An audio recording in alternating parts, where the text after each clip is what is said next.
복된 예배 자리에 나오신 성도님들을 주님의 이름으로 환영합니다.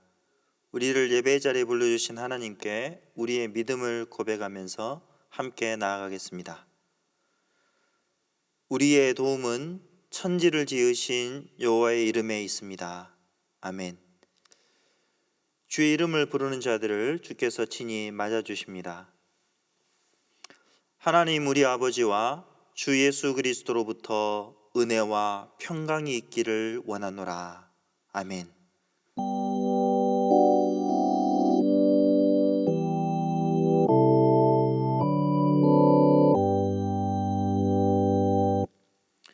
찬송가 39장으로 경배 찬송 드리겠습니다.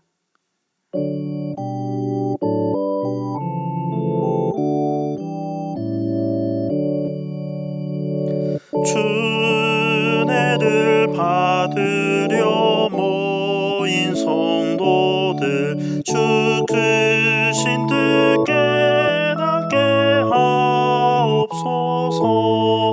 내 고통의 멍에를 다 벗게 되니 날 구속하신 이름 찬양하리. 주 우리를 곁에서 인도하시니 그 거룩한 나라가 이루어지네. 저 마귀와 싸워서 늘 승리하니 큰 영광 주께 돌려 찬양하리. 주 우리의 방패와 창검 되시니 나 승리의 주님을 따릅니다. 큰 환난을 당할 때 늘 도우시니 승전가 높이 불러 찬양하리.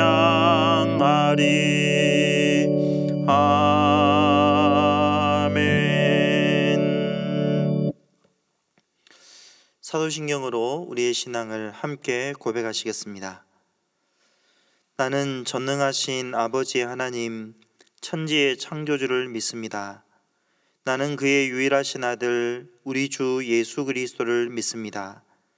그는 성령으로 잉태되어 동정녀 마리아에게서 나시고 본디오 빌라도에게 고난을 받아 십자가에 못 박혀 죽으시고 장사된 지 사흘 만에 죽은 자 가운데서 다시 살아나셨으며 하늘에 오르시어 전능하신 아버지 하나님 우편에 앉아 계시다가 거기로부터 살아있는 자와 죽은 자를 심판하러 오십니다. 나는 성령을 믿으며 거룩한 공교회와 성도의 교제와 죄를 용서받는 것과 몸의 부활과 영생을 믿습니다. 아멘.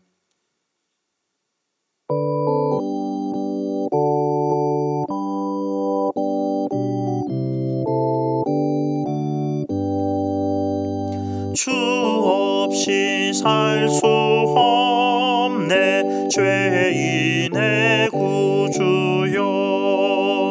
그 귀한 보배 피로 날 구속하소서. 구주의 사랑으로 흘리신 보혈이 내 소망 나의 위로 내 영광 됩니다. 주 없이 살 수 없네 나 혼자 못 서리. 힘없고 부족하며 지혜도 없도다. 내 주는 나의 생명 또 나의 힘이라. 주님을 의지하여 지혜를 얻으리. 주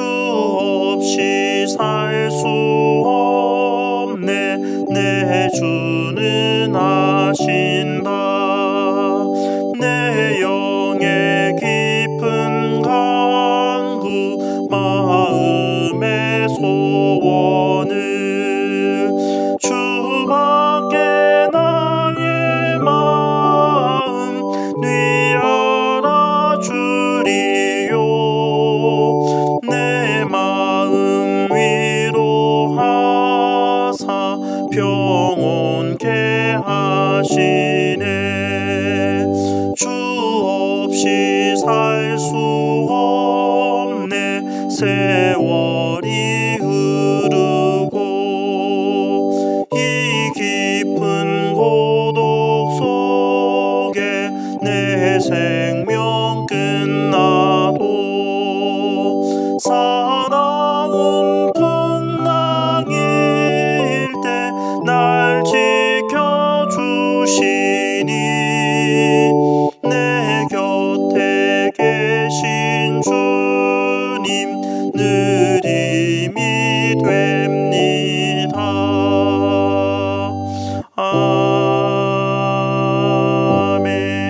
아멘. 하나님 우리 아버지, 주께서 우리에게 베푸르신 크고 놀라운 은혜를 감사하고 찬송을 드리옵나이다. 우리의 삶에 큰 위기와 어려움이 찾아와 있지만 이 속에서도 주께서 여전히 우리와 함께 하시며 이 모든 것을 다 주관하시고 다스리신다는 사실을 믿기에 잠잠히 하나님을 바라보고 하나님의 도우심을 구하옵나이다. 우리를 불러 예배케 하시는 것이 얼마나 크고 놀라운 복이며 감사해야 할 일인지를 이런 계기를 통해서 더 깊이 깨닫게 하여 주시고 사랑하는 성도들의 마음이 더욱더 하나님을 가까이 하며 예배의 자리를 사모하게 해 주시기를 원하옵나이다. 우리의 삶이 오직 주의 은혜로만 살아가는 인생임을 고백하게 됩니다. 어느 것 하나라도 우리의 힘과 노력으로 할 수 있는 것이 없음을 깨닫고 매일 매순간 우리의 모든 삶이 주께서 우리를 붙잡아 주셔야만 유지된다는 것을 기억하고 모든 것이 다 주께로부터 온 은혜의 선물임을 마음속에 깊이 새기게 해주시기를 원하옵나이다. 우리의 마음이 지치고 힘들 때에, 우리의 상황이 어둡고 답답할 때에도 하나님의 말씀은 여전히 우리의 나아가야 할 길을 밝히 비추어주는 빛임을 고백하옵나이다. 하나님 친히 찾아오셔서 우리에게 말씀하여 주시고 이 말씀을 들을 때에 사랑하는 성도들 마음이 하나님의 약속에 고정될 수 있도록 은혜를 더하여 주시기를 원하옵나이다. 하나님의 말씀을 더욱더 사모하는 교회, 이 말씀을 귀로만 듣는 것이 아니라 이 말씀을 따라 살아서 참으로 우리를 통해 복음이 세상 가운데 잘 드러날 수 있도록 은혜를 더하여 주시기를 원하옵나이다. 교회가 세상의 지탄거리로 전락되어 버린 이 상황 속에서 우리의 모습을 돌아보며 회개의 기회로 삼게 하여 주시고 더욱더 우리 새순교회가 말씀 위에 든든히 세워지는 계기가 되게 해주시기를 원하옵나이다. 주께서 친히 우리의 마음 가운데 주의 말씀을 들려주시고 이 말씀이 우리의 남은 생애 동안에 큰 힘과 위로와 소망이 되게 하여 주옵소서. 우리 주 예수 그리스도의 이름으로 기도하옵나이다. 아멘.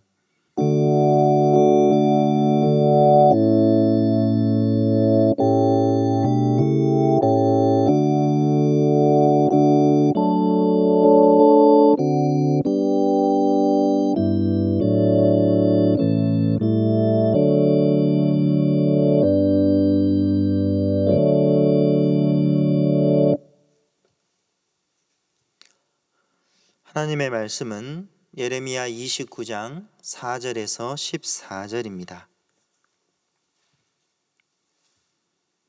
예레미야 29장 4절에서 14절 말씀, 하나님의 말씀을 들으십시오. 만군의 여호와 이스라엘의 하나님께서 예루살렘에서 바벨론으로 사로잡혀 가게 한 모든 포로에게 이와 같이 말씀하시니라. 너희는 집을 짓고 거기에 살며 텃밭을 만들고 그 열매를 먹으라. 아내를 맞이하여 자녀를 낳으며 너희 아들이 아내를 맞이하며 너희 딸이 남편을 맞아 그들로 자녀를 낳게 하여 너희가 거기에서 번성하고 줄어들지 아니하게 하라. 너희는 내가 사로잡혀 가게 한 그 성읍의 평안을 구하고 그를 위하여 여호와께 기도하라. 이는 그 성읍이 평안함으로 너희도 평안할 것임이라. 만군의 여호와 이스라엘의 하나님께서 이와 같이 말하노라. 너희 중에 있는 선지자들에게와 점쟁이들에게 미혹되지 말며 너희가 꾼 꿈도 고지 듣고 믿지 말라. 내가 그들을 보내지 아니하였어도 그들이 내 이름으로 거짓을 예언함이라. 여호와의 말씀이니라. 여호와께서 이와 같이 말씀하시니라. 바벨론에서 70년이 차면 내가 너희를 돌보고 나의 선한 말을 너희에게 성취하여 너희를 이곳으로 돌아오게 하리라. 여호와의 말씀이니라. 너희를 향한 나의 생각을 내가 아나니 평안이요 재앙이 아니니라. 너희에게 미래와 희망을 주는 것이니라. 너희가 내게 부르짖으며 내게 와서 기도하면 내가 너희들의 기도를 들을 것이요 너희가 온 마음으로 나를 구하면 나를 찾을 것이요 나를 만나리라. 이것은 여호와의 말씀이니라. 나는 너희들을 만날 것이며 너희를 포로된 중에서 다시 돌아오게 하되 내가 쫓아보내었던 나라들과 모든 곳에서 모아 사로잡혀 떠났던 그곳으로 돌아오게 하리라. 이것은 여호와의 말씀이니라. 아멘. 찬송가 386장으로 하나님께 찬송드리겠습니다.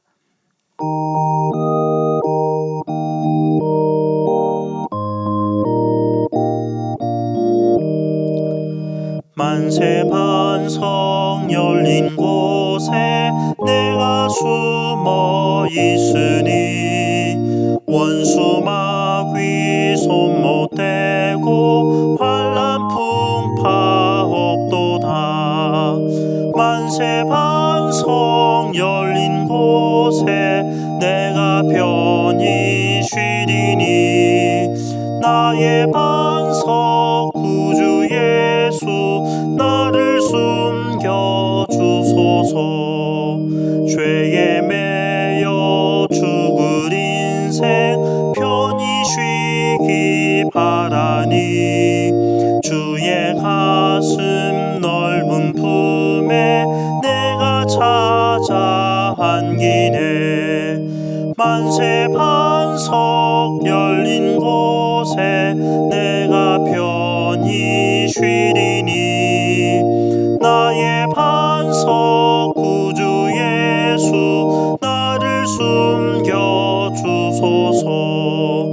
이 땅 위에 평안 없고 기쁜 일을 몰라도 주 예수의 참 사랑을 내가 이제 알았네.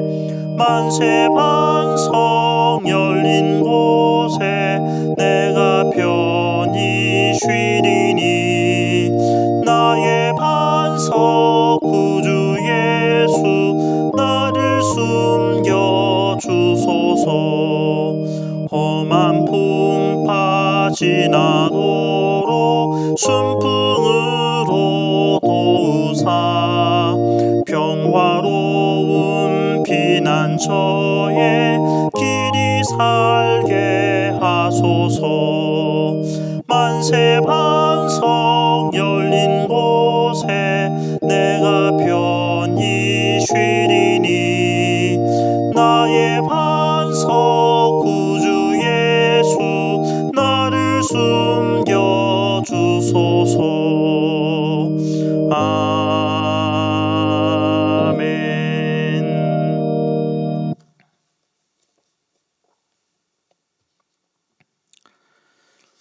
누구나 힘든 일을 만나면 문제가 빨리 해결되기를 바랍니다. 상황이 좋아지기를 기다리죠. 힘든 상황이 오래 지속되면 걱정합니다. 낙심합니다. 지칩니다. 답답해합니다. 코로나 사태가 장기화되면서 여기저기에서 신음소리가 깊어지고 있습니다. 우리나라뿐만 아니라 전 세계가 코로나 사태로 인해서 힘겨운 나라를 보내고 있습니다. 코로나 확진자가 가장 많은 나라가 미국이죠. 중국과 이탈리아도 8만 명이 넘습니다. 스페인, 독일, 이란, 프랑스, 스위스, 영국 할 것 없이 확진자가 급증하고 있습니다. 선진국들도 이 코로나 바이러스 앞에서 그야말로 속수무책입니다. 이런 상황에서 우리는 역경을 주시는 하나님의 계획과 뜻이 무엇인지를 고민해 볼 수 있어야 합니다. 예레미야 29장의 말씀을 통해서 우리를 위한 하나님의 계획이 무엇인지를 함께 생각해 보겠습니다. 첫째, 하나님은 징계를 통해서 회개하고 돌이키라고 부르십니다. 오늘 본문은 하나님께서 예레미야를 통해 바벨론으로 잡혀간 백성들에게 하신 말씀입니다. 바벨론이 이스라엘을 끌고 간 것이 아니라 하나님께서 바벨론으로 사로잡혀 가게 하셨습니다. 오늘 본문 4절에 보시면 만군의 여호와 이스라엘의 하나님께서 예루살렘에서 바벨론으로 사로잡혀 가게 한 모든 포로에게 이와 같이 말씀하시니라고 말합니다. 하나님께서 바벨론으로 사로잡혀 가게 하셨다. 포로로 끌려와 있는 이것이 하나님께서 하신 일이다 말씀하죠. 이스라엘 백성들이 포로로 끌려간 이유가 무엇입니까? 그것은 한마디로 그들의 죄 때문입니다. 하나님의 크신 은혜와 사랑을 받았지만 그들은 전혀 하나님의 백성답게 살지 않았습니다. 제사장 나라답게 세상과 구별되어야 할 터인데 세상보다 더 못한 지경이 되어버렸습니다. 하나님은 범죄한 백성들을 향해서 선지자들을 보내셔서 회개하고 돌아오라고 지속적으로 말씀하셨습니다. 그런데도 백성들은 하나님의 말씀에 귀를 닫아버렸습니다. 하나님의 말씀을 듣지도 않고 순종하지도 않았습니다. 하나님께서는 이제 극단적으로 포로 생활을 통해서 그들의 죄를 깨닫게 하시고 죄를 회개하도록 하십니다. 포로 생활의 비참함을 몸으로 직접 겪으면서 그들의 죄가 무엇인지를 알게 하셨고 그 죄를 회개하고 하나님께로 돌아오게 하신 것입니다. 하나님은 이 포로 생활이라는 절망 가운데 빠져 있는 백성들을 향해서 말씀하십니다. 어떤 말씀을 하십니까? 오늘 본문 5절과 6절입니다. 너희는 집을 짓고 거기에 살며 텃밭을 만들고 그 열매를 먹으라. 아내를 맞이하여 자녀를 낳으며 너희 아들이 아내를 맞이하며 너희 딸이 남편을 맞아 그들로 자녀를 낳게 하여 너희가 거기에서 번성하고 줄어들지 아니하게 하라. 여러분, 저와 여러분들이 이런 포로 상황에서 하나님의 이 말씀을 들었다고 한다면 어떻게 반응할 것 같습니까? 아마도 얼굴이 붉어지고 불평을 쏟아 놓을 것입니다. 바벨론이 어떤 나라입니까? 하나님의 백성 이스라엘의 적입니다. 그러니 적이 속히 망해야 속이 시원하고 하나님의 백성의 적이 망하는 것이 하나님의 뜻이라고 생각되지 않겠습니까? 그런데 하나님은 참 납득하기 어려운 말씀을 하십니다. 포로로 잡혀가 있는 바벨론에서 집을 짓고 거기에 정착해서 살라 하십니다. 결혼해서 아이를 낳고 거기에서 번성하라 하십니다. 한 걸음 더 나아가 바벨론이 번영하도록 기도하라고 하십니다. 여러분, 이러한 하나님의 말씀은 이스라엘 백성들의 모든 기대와 소망을 다 꺾어버리는 말씀과 같았습니다. 왜 하나님께서는 바벨론의 평안을 위해서 기도하라고 말씀하실까요? 그 이유를 7절 하반절에서는 이렇게 설명합니다. 바벨론이 평안해야 그들도 평안할 수 있기 때문이죠. 바벨론으로 사로잡혀 가게 하신 분이 하나님이십니다. 바벨론은 그저 하나님 백성의 죄를 깨닫도록 하기 위해서 사용하신 징계의 막대기입니다. 그렇기 때문에 바벨론의 압제 아래 사는 것을 원망하거나 불평하는 것은 하나님의 징계를 걷어차버리는 것과 같습니다. 그들의 포로 생활은 길어질 것입니다. 하나님은 바벨론에서 70년이 차면 내가 너희를 돌보겠다 말씀하십니다. 모두가 다 이 포로 생활이 빨리 끝나기를 기다리지 않았겠습니까? 그런데 하나님의 계획은 어떻습니까? 그들이 겪고 있는 이 고통이, 괴로움이 빨리 끝나는 것이 아니죠. 오랜 고통의 세월을 견디면서 그런 과정에서 그들이 죄를 철저하게 회개하고 하나님께로 돌아오는 것이 그들을 향한 하나님의 계획입니다. 여러분, 유다의 범죄로 인해서 예루살렘 성전이 파괴되어 버렸습니다. 하나님은 자기 백성과 함께 하시겠다는 것을 성전을 통해서 보여주셨습니다. 그런데 이제 성전이 파괴되어 버려서 하나님은 범죄로 더럽혀지고 무너져 버린 예루살렘 성전에 더 이상 계시지 않습니다. 그 성전을 떠나버리셨습니다. 하나님이 함께 하시지 않는 성전은 더 이상 성전이 아니죠. 그러면 성전을 떠나버린 하나님이 어디에 계십니까? 누구와 함께 하십니까? 포로 생활이 하나님의 징계임을 고백하면서 하나님의 징계를 달게 받고 있는 회개하는 신실한 남은 자들과 함께 하십니다.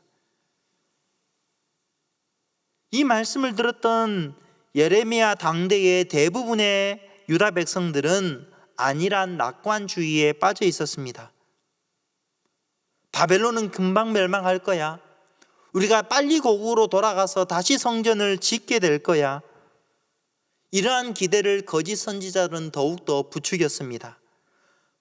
바벨론이 금방 망하고 너희가 고국으로 돌아갈 것이라고 전했습니다.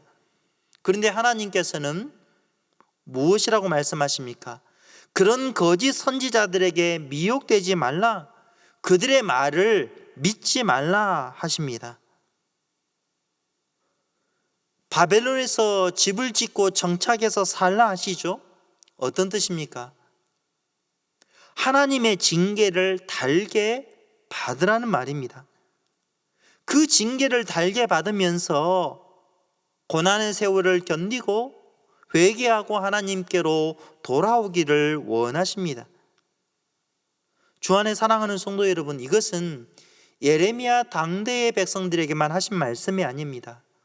오늘 저와 여러분을 향하여 하시는 하나님의 말씀입니다.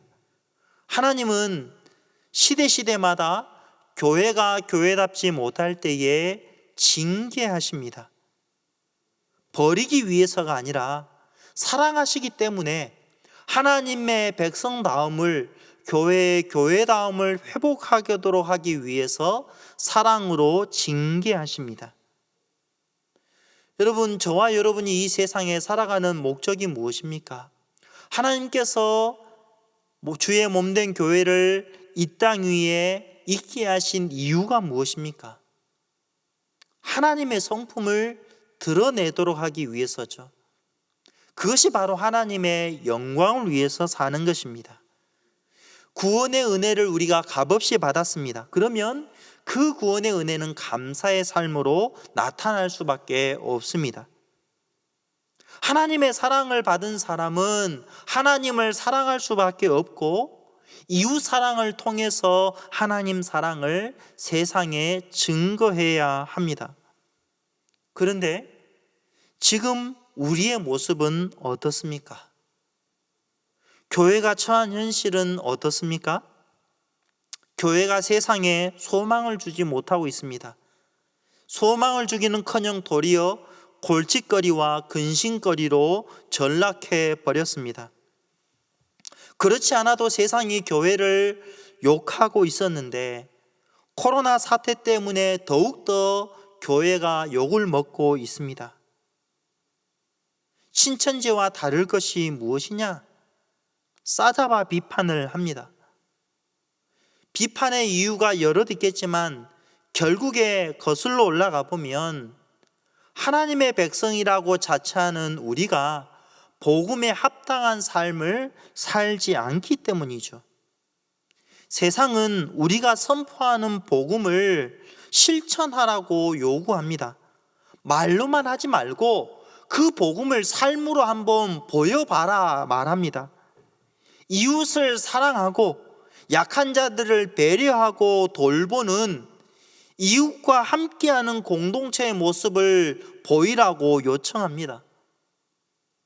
말로만 믿는다고 하지 말고 그 믿는 바를 삶을 통해서 드러내라 말합니다. 믿고 고백한 대로 살지 않을 거면 그냥 입을 다물고 있으라고 말합니다. 여러분, 우리가 교회를 향해서 쏟아내는 이런 비판들을 들으면서 우리의 죄를 회개하라고 부르시는 하나님의 메시지로 들을 수 있어야 합니다.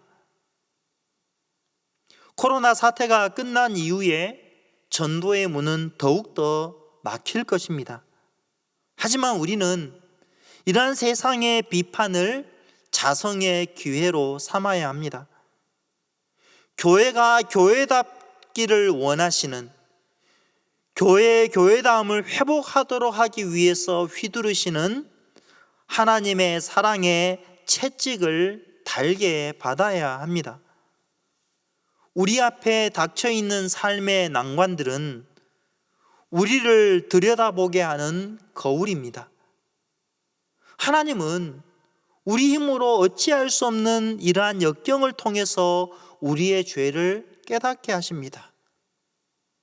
회개해야 하고 속히 하나님께로 돌이키라 말씀하십니다. 바벨론에서 그 고통의 세월을 견디면서도 하나님의 징계를 달게 받되 바벨론을 위해서 기도하게 하셨다면, 여러분, 이런 큰 위기 가운데 우리가 살고 있는 이 나라의 복지를 위해서 기도하고 위기를 극복하기 위해 동참하는 것은 우리가 더욱더 힘써야 할 일입니다. 교회는 평안하고 고요한 가운데 하나님을 예배할 수 있도록 국가와 위정자들을 위해서 기도해야 합니다. 이 위기를 극복하는 일에 다 함께 동참해야 합니다. 우리 교회가 지금 온라인 예배로 함께 드리는 것도 이웃을 사랑하는 마음으로 이웃을 배려하는 최소한의 노력에 동참하는 것이고, 국가의 위기를 극복하기 위해서 하나님의 긍휼히 여기심을 바라보면서 취하는 태도입니다. 다른 한편으로 여러분, 온라인으로 예배를 드리는 이런 경험을 통해서 그동안 우리의 예배 생활을 돌아볼 수 있기를 바랍니다.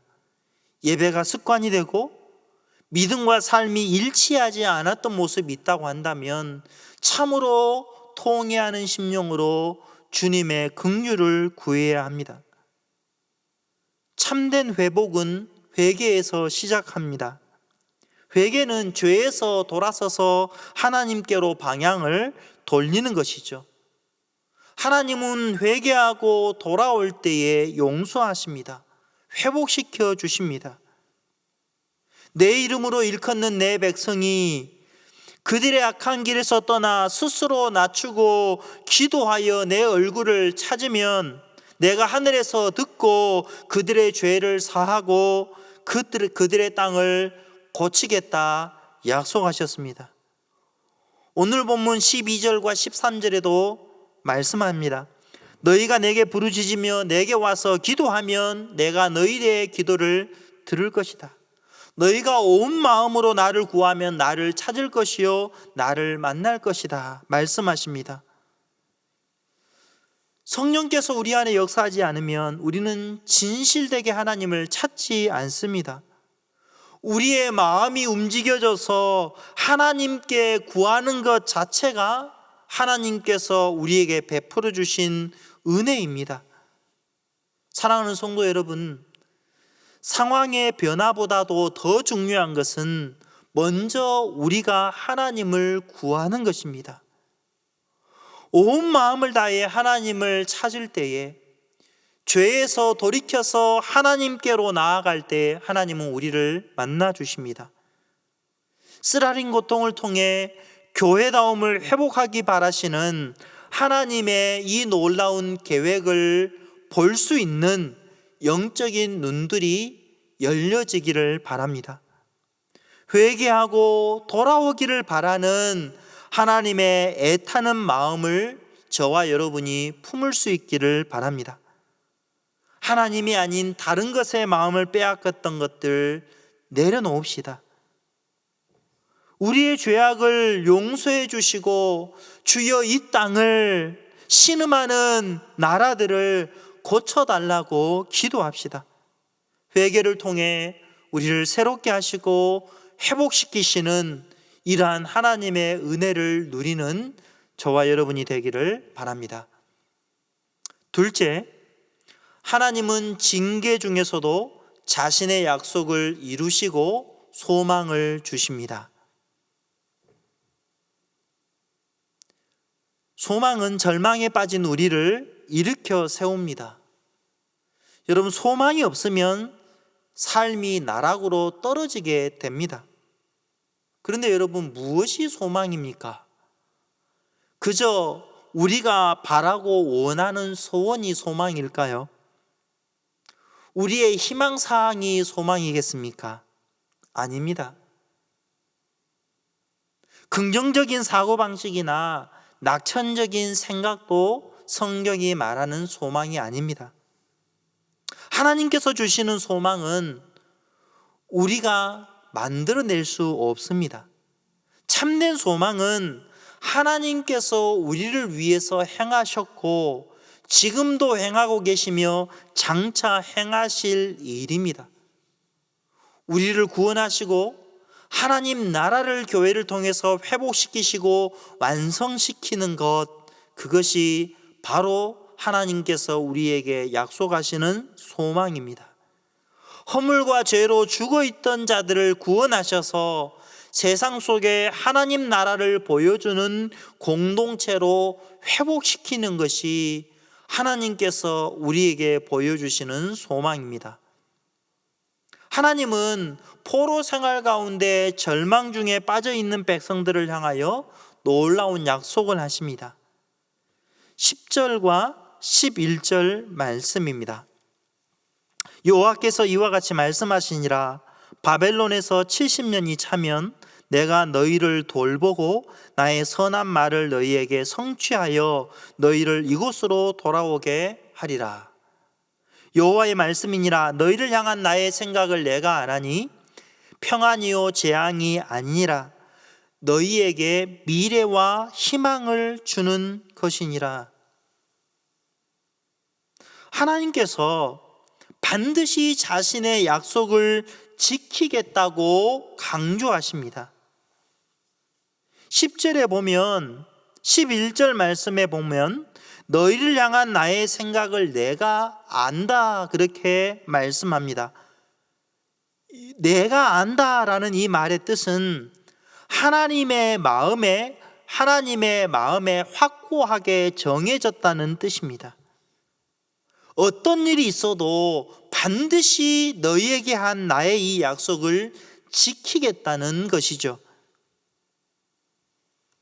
고통스러운 포로 생활의 말 너희의 눈을 고정시키지 말고 이제 내가 너희를 위해서 행할 이 일을 바라보라. 내가 너희에게 한 이 약속을 믿음으로 붙잡으라 말씀하십니다. 왜냐하면 하나님의 약속을 바라볼 때에 소망 중에 인내할 수 있기 때문입니다. 하나님의 계획은 바벨론에서 70년을 채우는 것이었습니다. 10절에 바벨론에서 70년이 차면할 때 이 차다라는 말의 뜻은 본래 즙으로 가득 찬 포도즙 틀이나 텅 빈 그릇에 기름을 가득 채울 때 사용하는 단어입니다. 70년이라는 오랜 고통의 세월을 다 채워야 되지만 끝이 있습니다. 하나님께서 정하신 기간이 있습니다. 이 기간이 끝나고 나면 하나님께서 그들에게 새로운 소망을 주시겠다 하십니다. 그 소망이 무엇입니까? 하나님께서 우리를 돌보시는 것이죠. 바벨론에서 70년이 차면 내가 너희를 돌보겠다 말씀하십니다. 이 돌본다는 말의 뜻이 찾아온다, 방문한다, 신방한다는 뜻입니다. 여러분, 힘든 일을 겪고 있으시죠?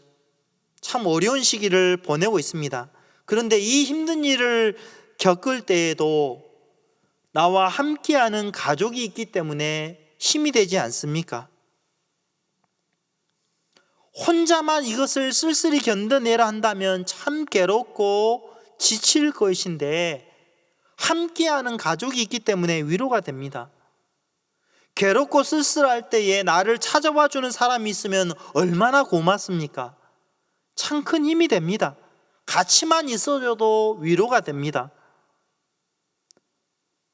여러분, 저와 여러분의 상황이 아무리 어둡고 답답해도 하나님께서 우리를 찾아와 주신다고 한다면 절망이 소망으로 바뀝니다. 내가 너희를 돌보겠다는 이 약속은 예수님을 통해서 이루어졌습니다. 예수님께서 이 약속을 따라서 친히 우리를 찾아와 주셨습니다. 우리는 예수님을 찾지도 않았고 찾을 수도 없었던 자들입니다. 그런데 우리를 구원하시기 위해서 자기 백성 삼으시려고, 자기 소유 삼으시려고 예수님께서 친히 우리를 찾아와 주셨습니다. 긍휼과 사랑으로 신방해 주셨습니다. 이것이 오늘 저와 여러분에게 있는 참된 소망입니다. 예배는 우리를 부르시고 친히 찾아오시는 하나님을 만나는 시간입니다. 사랑하는 성도 여러분, 함께 모이지 못하는 이 쓰라린 경험을 통해서 무엇을 생각하게 됩니까?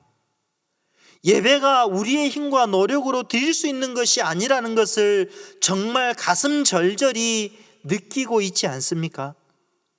하나님이 우리를 불러주시지 않으면, 우리를 찾아와 주시지 않으면 우리는 아무것도 할 수 없습니다. 예배를 통해서 우리를 찾아와 주시는 하나님을 만나는 것이 저와 여러분의 소망입니다. 지금 여기에서뿐만 아니라 장차 완성될 하나님 나라에서 모든 성도들이 함께 예배드리게 될 날을 소망하면서 이 힘든 시기를 잘 인내하며 이겨나갈 수 있기를 바랍니다. 너희를 포로 중에서 다시 돌아오게 하시겠다는 약속도 예수님을 통해서 성취되었습니다. 예수님은 죄와 사탄의 종노릇하던 우리를 자유케 해주셨습니다. 하나님을 예배하도록 우리를 세워주셨습니다. 뿐만 아니라 지금도 우리 주님은 말씀과 성령으로 택하신 자들을 부르고 계십니다. 우리의 상황이, 교회가 처한 현실이 어둡고 답답해 보입니다.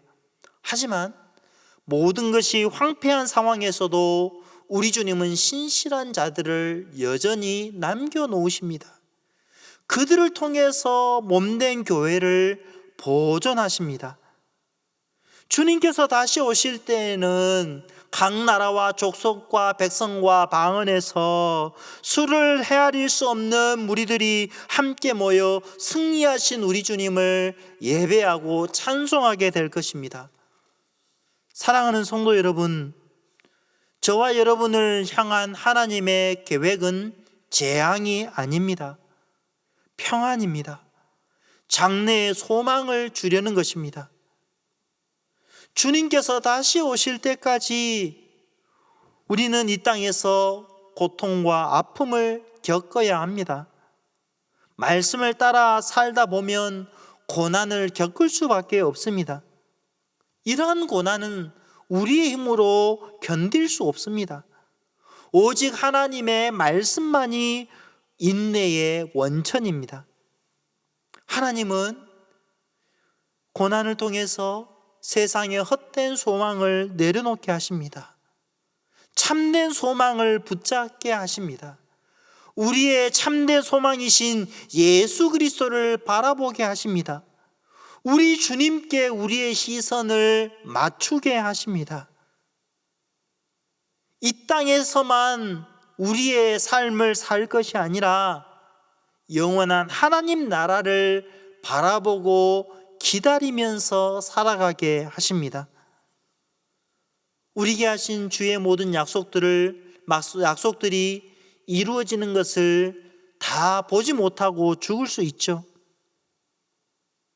하지만 그렇다고 해서 주님의 약속이 없어지지 않습니다. 여러분, 눈에 보이는 것은 소망이 아닙니다. 우리는 눈에 보이는 것을 소망으로 생각하면서 살지 않습니다. 보이지 않지만 주님의 약속이 이루어질 것을 믿음으로 바라보는 것이 소망입니다.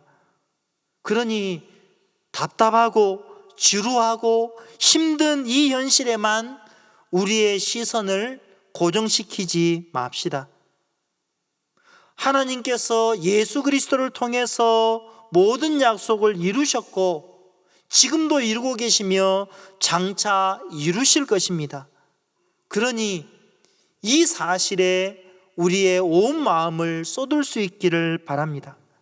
징계 중에서도 자신의 약속을 이루시며 세상이 줄 수 없는 참된 소망을 우리에게 주시는 하나님을 바라보면서 남은 생애를 살아가는 저와 여러분이 되기를 주님의 이름으로 축원합니다.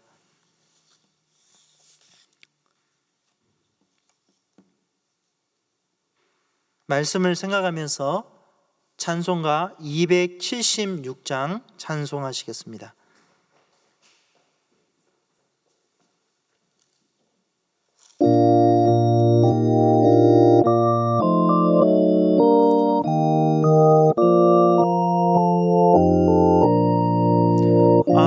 아버지여 이 죄인을 용납하여 주시고 예수님의 이름으로 구원하여 주소서. 아버지를 떠나 산지 벌써 오래되었고 험한 길에 고난 몸이 이제 돌아옵니다.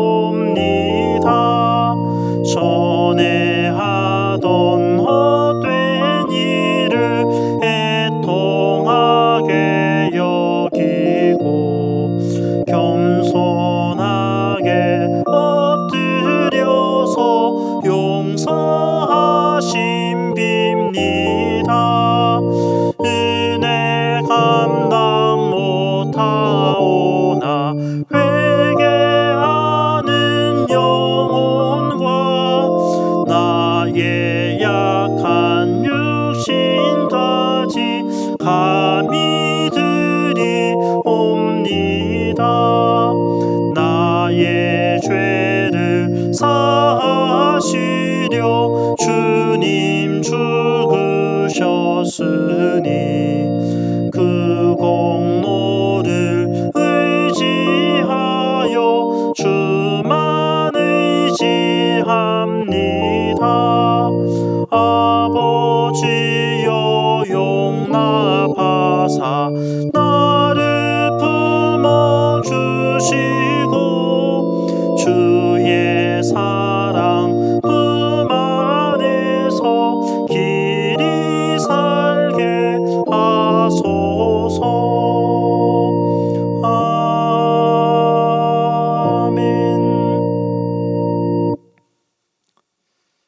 하나님 우리 아버지, 우리가 당면한 이 역경을 통해서 우리의 삶을 돌아보기를 원합니다.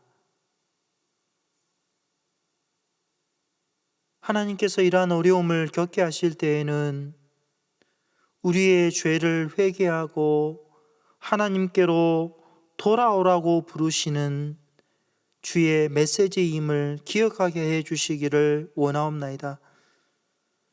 그동안 우리가 무엇을 위해 살았는지, 과연 세상 속에 하나님 백성다움을 드러냈는지, 교회가 세상과 구별된 교회다움을 나타냈는지를 생각해 볼 때에 주님 앞에 겸손히 우리의 머리를 조아릴 수밖에 없사옵나이다.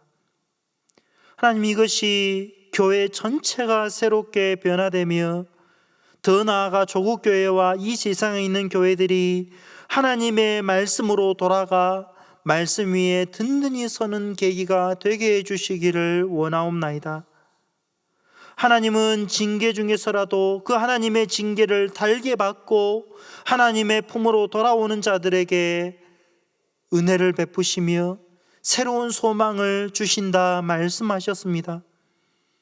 하나님, 예수 그리스도를 통해서 우리에게 하신 모든 약속들을 이루어 주시고 지금도 이루고 계시며 장차 이루실 것을 바라보면서 우리가 참으로 이 세상 가운데 살지만 하나님 나라가 임하기를 기대하고 소망하면서 남은 인생을 살아가게 해주시기를 원하옵나이다.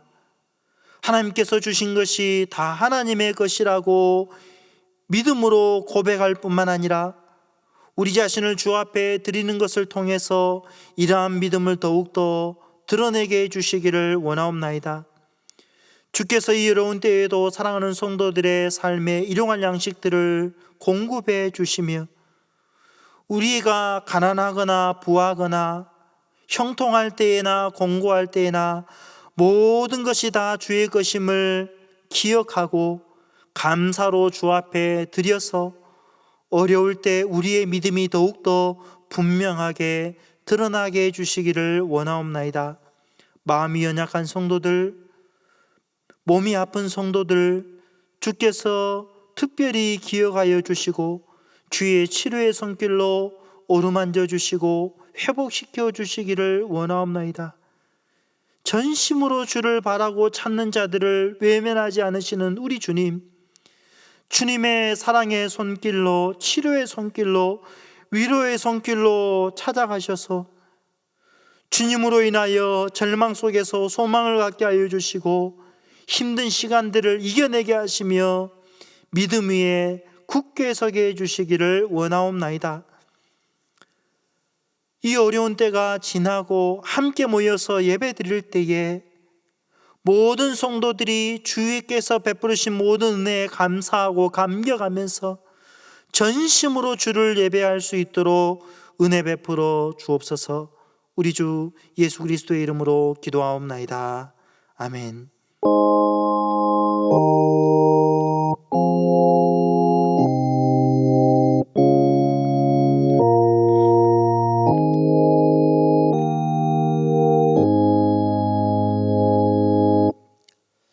주님 다시 오실 때까지 찬양하시겠습니다.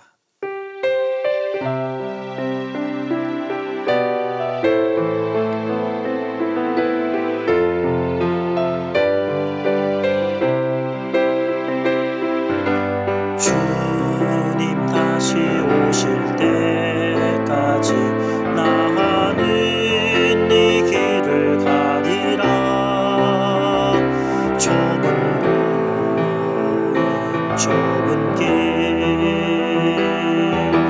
나의 십자가 지고 나의 가는 이 길 끝에서 나는 주님을 보리라. 영광의 내 주님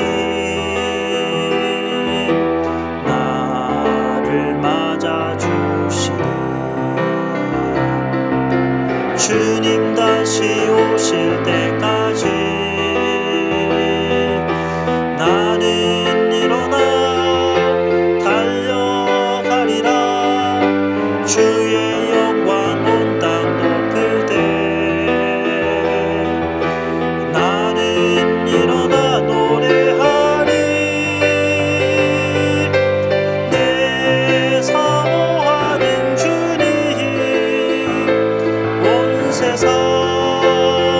구주시라. 내 사모하는 주님, 영광의 왕이시라.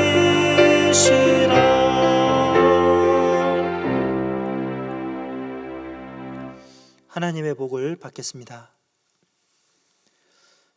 여호와는 내게 복을 주시고 너를 지키시기를 원하며, 여호와는 그의 얼굴을 내게 비추사 은혜 베푸시기를 원하며, 여호와는 그 얼굴을 내게로 향하여 드사 평강 주시기를 원하노라. 아멘.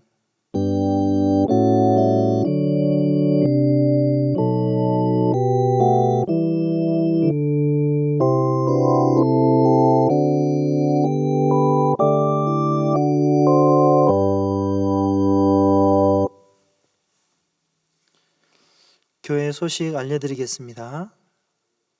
4월 첫째 주일, 4월 5월 주일까지 온라인 예배로 드립니다. 4월 둘째 주일부터 함께 모여서 예배를 드립니다. 4월 둘째 주일이 부활주일인데, 부활의 소망 되시는 예수 그리스도를 바라보면서 기쁜 마음으로 함께 예배 드리겠습니다. 오후 예배 순서지를 교회 카페에 올립니다. 가정에서 순서지를 따라서 예배에 모두 참여해 주시기를 바랍니다. 수요 기도회 영상은 수요일 오후 7시 50분에 올립니다. 영상을 보시면서 가정에서 수요 기도회에 함께 동참해 주시고 기도회에 동참해 주시기를 바랍니다. 금주 성경 암송 구절은 예레미야 29장 11절입니다. 여호와의 말씀이니라. 너희를 향한 나의 생각을 내가 아나니 평안이요 재앙이 아니니라. 너희에게 미래와 희망을 주는 것이니라. 아멘.